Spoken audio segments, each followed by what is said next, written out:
Yo, this is Ben Cubbage from Elevated Trips. It is winter 2023.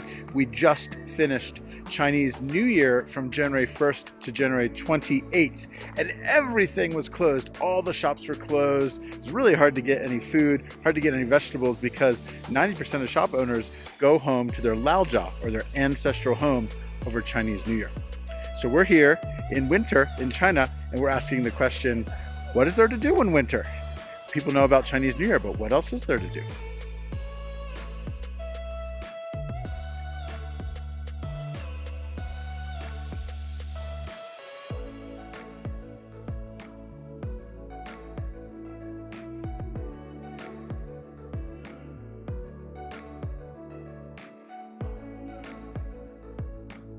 It is winter. It is the dead heart of winter in January, and we just finished Chinese New Year. And we live at an altitude of 2,300 meters, about 7,500 feet.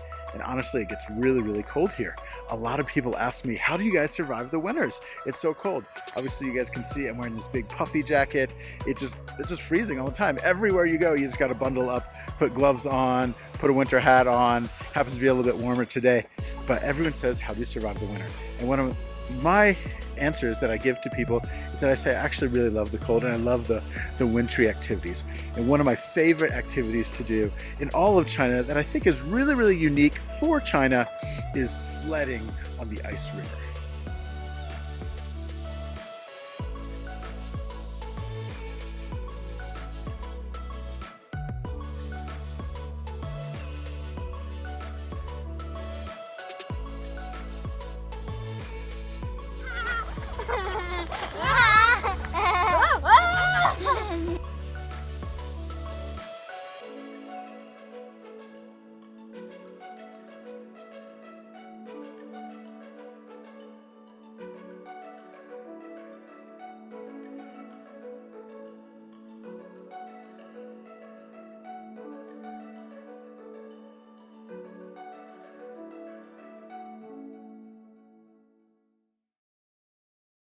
So we're here on this tributary of the Yellow River. It's not the actual Yellow River, but it does flow into the Yellow River. Where we live in Qinghai province on the Tibetan Plateau is actually the source of the Yellow River. So this river that flows through Xining City, the capital of Qinghai, with 2 million people, actually flows into the Yellow River and then eventually out to the sea. So we're here on this little frozen river, and our kids are skating around. It's super duper fun, and we're just having a great time. And this is one of the sweet things that I really, really love about winter in China. It's not just exclusive to Western China, but you can find this probably all over Beijing or Harbin or wherever there's ice or cold temperatures. Mongolia, Inner Mongolia, you'll probably see those places. And this activity is really, really fun, and I'm gonna have a little try myself. Okay, we're riding the sled. Woo! Phoebe! Hey! Hey, she's doing all the work. I'm just making the video.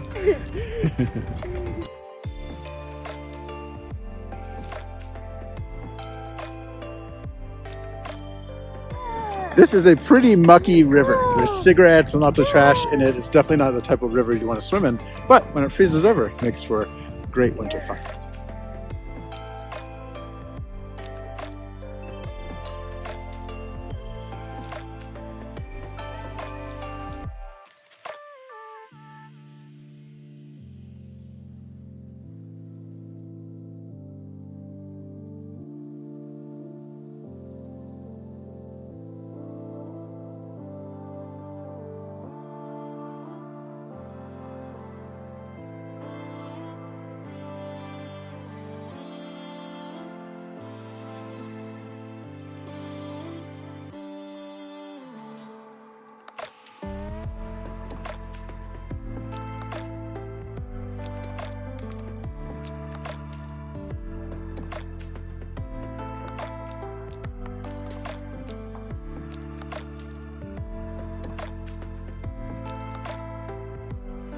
You can see behind me here these little sleds.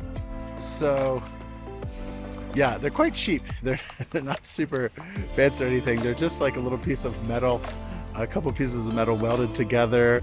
A few of them have a little communist symbol on them, which is great. And then they just give these kids these little sticks, which are like super spiky metal sticks that have been kind of like welded down, and they'd be quite dangerous and probably illegal in America, but in China, not a problem. And the kids just push around these little sleds on the ice and have a great time. You could literally be out here for a couple hours and have a great time, and it's a really good use of 10 kwai. I can't think of a better use of $1.50 for an afternoon of fun. Check out this rudimentary, I don't know what you call it, ice skating pole. It's pretty rugged. Imagine your kids just playing with this thing on the ice, and if someone slips, that's definitely going through someone's jacket. So that's pretty gnarly, but this is what they use. You can see it's pretty basic, just some wood kind of tied there with some wire and then kind of grafted onto this little pole. So yeah, there you go. That's the ice pole that people use for pushing their sled around. This one is even more basic. It's just a super gnarly piece of PVC, like 1/2 inch PVC pipe, and then it's actually welded on or tied on or something to this little piece of rebar. They probably got this piece for free, and they just sawed down this little edge here for a little point to push on the ice, and then that's it. PVC pipe, rebar. Not a lot of cost in that material.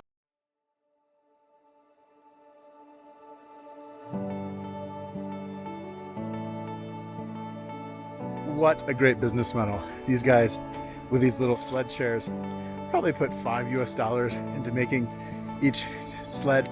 As far as materials and costs, it's just a little bit of wire, a little bit of metal, a little bit of fabric. Super cheap and super easy to make. But they bring this little truck out here every day for about 3 months of the year during the heart of the winter, and they rent each of these sleds out for 10 kwai, about $1.50 per piece. Kids just skate around all day, and they're probably raking in 500 kwai, almost $100.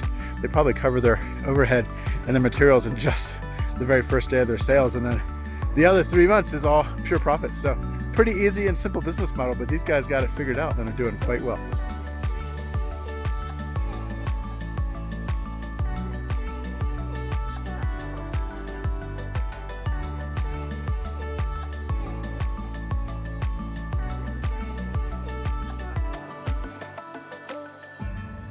You can see it's just a beautiful blue sky day here. It's totally amazing. Not a single cloud in the sky. Qinghai province is renowned for being extremely sunny, almost overly sunny sometimes, because we're at a high altitude and the sun is quite bright here. You can see the sky almost has a deeper, bluer quality.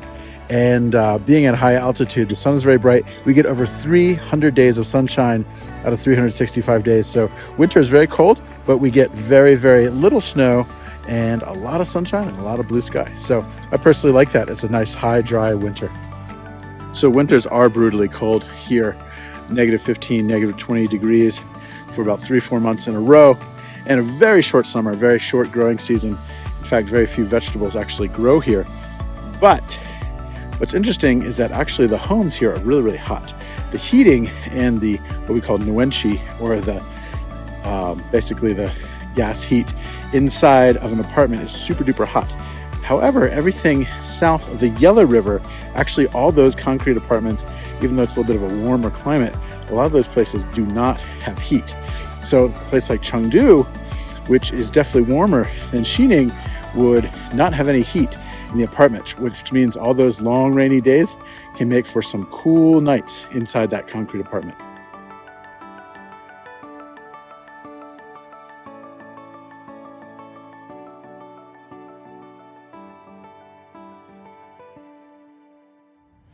Awesome, guys. This is Ben Cubbage from Western China. Subscribe to our channel for more in travel and adventure and life in Western China as a foreigner who's been here for 12 years.